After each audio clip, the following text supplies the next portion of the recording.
بسم الله الرحمن الرحيم. اللهم صل على محمد وصليت على ابراهيم وعلى ال ابراهيم انك حميد مجيد. waxaan salaamayaa awalan saxaafadda sharafta leh. Assalaamu calaykum waraxmatullahi wabarakaatu. waxaan halkan usoo istaagay saxaafadda ay ugu timi khibood yar. magacaygu waa gaashaano dhex cumar khayre gambool, taliyaha madaxtooyada Garowe.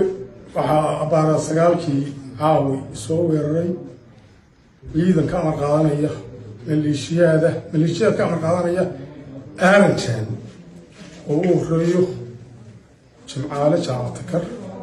guriga lagu soo weeraray xarunta madaxtooyada ka yimi. wax dhiba oo markaas aan ugu ogaama jirin. haddaan gurigeeni waxaan kula kulmay weerarkaas. rasaastii lee dhacay waa kuwa waa kii waa dhashikii deegaanka leeyahay warxbadi waa ku yaalin. dad alla wax kuma yeelin. falkaas wuxuu ka soo fulay aaranj.